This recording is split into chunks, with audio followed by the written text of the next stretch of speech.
What's going on? What's going on? Brutus here, bringing you another One Hive War Recap video where we're going to discuss halftime of the CWL Finals, One Hive versus Dark Looters. And thanks everybody for being on the stream last night and multiple streams. If you are lucky enough, you also possibly got to be on Jake from One Hive Raid's stream as well, as we were able to hand it over to him and throw that over. It was really exciting that he came out there and streamed, so that was thanks a lot for that, man. So let's get down right into the details of how this halftime is. There's 6 hours remaining, 30 attacks for One Hive and 37 for Dark Looters. Let's just go ahead and, for the sake of time, because I'm going to show 5 Town Hall 9s in this recap. There's also other ones that I have planned for different type of content that will come separately. Let's just start with the defenses that's up top right here. So the stats right away is, as far as 10v11 game, altogether thus far, One Hive has used 8 Town Hall 10 attacks and has not cleared the or has not doubled the 5 Town Hall 11s yet. And the breakdown for this war is, I believe it's 5 Town Hall 11s and 14 Town Hall 10s, and the rest to fill for a 40-on-40 war. So with 8 attempts, 10v11, we have 2. We'll take a look at that on the map in just a moment here. But we have 3 of those yet to be doubled, and only 20% collectively up top, meaning beyond that 50% mark is where it matters. And for the on the other hand, we have Dark Looters using 6 of their Town Hall 10 attacks and gaining, I believe it's 58%. And what I mean by that is basically we count the percent that's above that 50% mark to try to gauge and measure the percent gain when it comes, which comes towards the end of the war. As far as scouts, there has been 15 scouts, Town Hall 9, to be utilized. Let's go back and you guys can see the attacks. 15 scouts have been utilized from One Hive where needed as necessary, and then there was 16 scouts for Dark Looters. So if you were able to catch the streams live in the opening war, it was very evident the time change where over in Dark Looters side, everybody was up and firing and getting them in. So a very lopsided start. But then as the game progressed, One Hive side started to wake up in the time zone and do our thing. So if I had to give an edge so far, I would, even though the score is 89 to 81, I would have to call it pretty dang even. And why I'm saying that is this Town Hall 9 game, you got 15 to 16 scouts. So they doing numbers, they outplayed us on that by 1 scout. However, the 10-on-10 game, there has been, as we go ahead and for the sake of time, I don't want it to be too long, let's go ahead and get into the replays. I've hand selected 5 of them that I really enjoyed in the war thus far. But why I think it's even is, although the Town Hall 9 game is ahead by 1 for scout-wise for Dark Looters, the 10-on-10 game is actually favoring One Hive. So One Hive is currently 2 for 4, 10-on-10 3-stars, while Dark Looters is 0 for 1. Now it's just got started, and at the end of the day, it's really close, too close to call at this moment. But what is safe and evident is it's going to be a really exciting finish. I mean, fantastic finish. Great. Both sides showed up to this war to fight. As far as the beer runs on Town Hall 9 game, which we describe as 2 fresh hit 3 stars, Nigon in the war, not cleanups. There has been 3 separate accounts that did beer runs. GWA being one of those for One Hive, as we watched the very first attack to open up this war, and it was a beautiful one. And it actually was quite exciting as well as you watch towards the end of this raid here. But there has been 3 separate beer run accounts or players for One Hive, and there has been 4 for Dark Looters. So really good all the way around. If you guys are, as we watch the end of this, the reason why this was so exciting is there is a Troll Tesla that's going to pop at 3 o'clock position. And that's going to drag his hounds far away. And why that it matters is there it is that that drags all the cleanup away, and he's chasing the clock on this. So really exciting moment. What he really needs, with pups all behind him that are going to get trolled or slowed down by the BK altar, really he needs another one of these hounds to pop. And that's what was so exciting about this war, and why I selected this to be the opener of the halftime report, because this was the opening attack for the war. I'm just as excited for the end of this. We have about 3 hours remaining before the official live stream taking place over on Supercell will catch the last 3 hours of this war. I believe it's 6 p.m. GMT, or for me, it's basically about 3.5 hours from now. Hosted by Galadon, Clash with Ash, and Powerbang. I will be there, and we all will watch the last few attacks. A lot of 10 on 10 and a dip action of 11 on 10. Hopefully we might even see some 11 on 11 action towards the end, but we're all going to watch it live together, and I hope to see you guys there. I know I'll be there, and I'm just really hyped and pumped for it. So we go to ×2, nothing but clean up on this one. Nice job, GWA, way to start the war. He went really quick. And got the first beer run, as we have a live attempt. This is more than likely a scout. Nope, it's a 10 on 10. So we'll wait and see what happens there. There is, you guys can see what happens by the time we're done with this portion of the video. Let's go up to 32. We have Mike, or as I like to refer to as Mayic, doing a dragon-based attack. I have watched Mike do this quite a bit. He's been on the channel. There's even been an attack strategy video where we do our best to explain this attack strategy, which is a Zap Quake, Dragon Lalo, and he has 8 dragons for this, a Hound in the CC, and a Haste and 8 Loons just for the back end Lalo, and you'll see what happens there. I have officially tried learning this, and I am a huge fan of it on the right base, and this is a great base for it. You have 2 air defenses at the 6 o'clock position of this map, really close together. So with a max Hound CC, even if that first air defense is double trapped, meaning 2 Black Sams are on it, if you have a haste to zoom those loons on in through it, you'll win that battle. And as you use your royals to take away the 3rd air defense, and then Zap Quake the odd 4th air defense, and then Dragon the Queen. And you can see down here starting that back end Lalo as the Queen is already cleaning up on the outside. Here's that max Hound, and then the use of the haste, and you can see that that air defense takes away a few loons, and he keeps 3 for the back end. But once the air defense is gone, that Hound continues to get out in front and tank for these dragons as we go to ×2, because I do have a lot to show you, and I don't want the video to be too long, but there has been so many great attacks by both sides.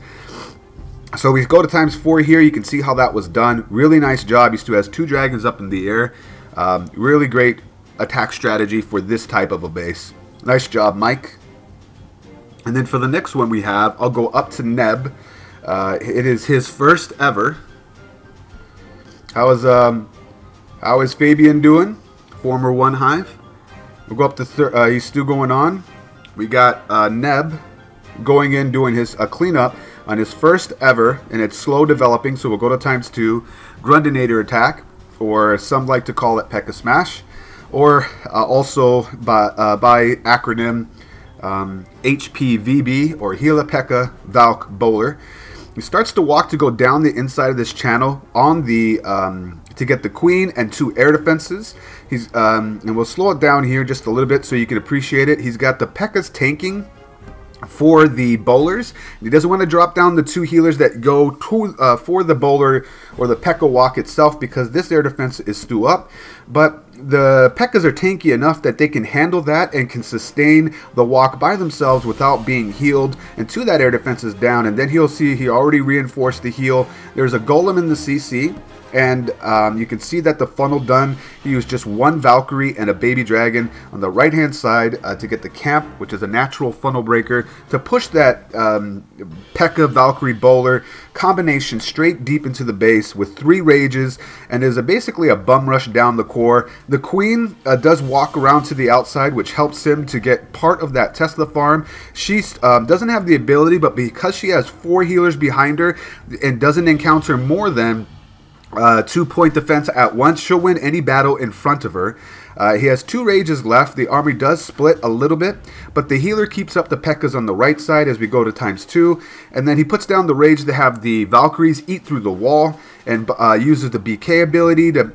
Basically, it's a mad dash. Once you get this army into the core, if there's no air defenses to flank off your healers, you have enough of them in the core that they can sustain some Black Sams that take out 1 of 6, that you can overwhelm the base pretty comfortably all the way towards the end. So nice job, Neb, doing your first ever HPVB or Grundinator attack in one of the biggest wars of One Hive and Clash history. Nice job, buddy. So we'll bounce out of here. Let's look to see how did he do.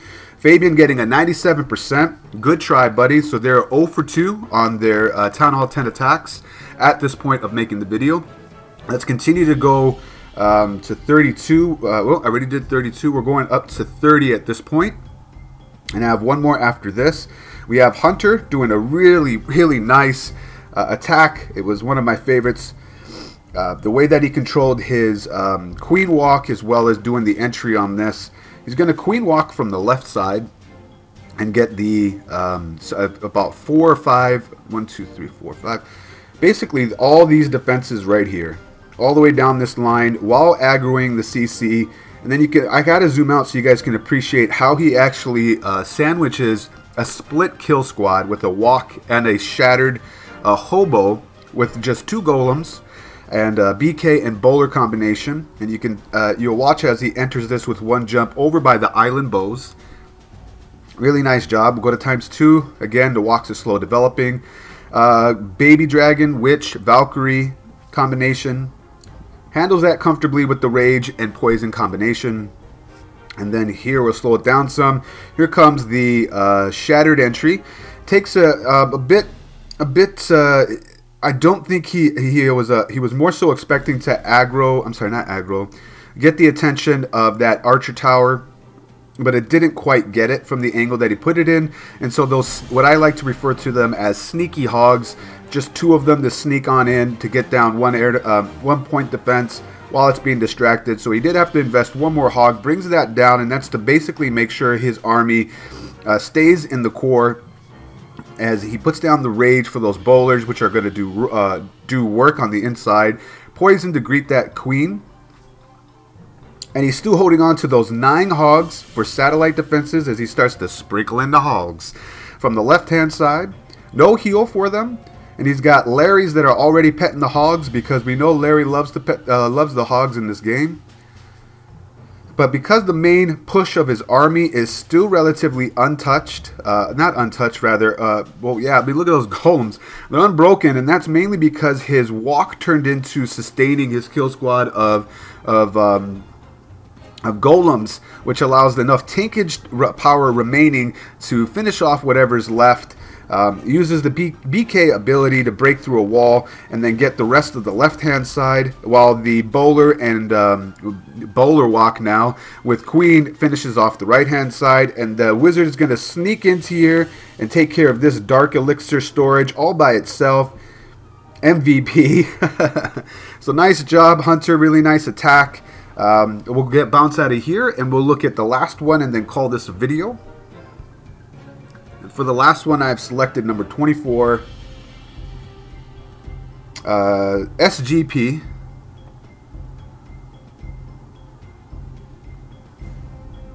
Doing his first ever Skeleton Lalo. I will bring a perfectly imperfect video later on where I have some really nice ones by Quay and Goat, as well as Mike again. So SGP, a lot of people were asking on the stream, well, how come he's not doing his Earthquake charge, Baby Dragon, or stuff like that? It's because there's no one strategy that fits all in this game, and that's why, especially at the Town Hall 9 game, and that's why it's so beautiful, is that you want to match up the base to the right army, or the right army to the right base. You want to exploit the base's weaknesses. And this shell of a design, there was 3 of them on Dark Looter's side. They weren't identical bases, so don't get it twisted.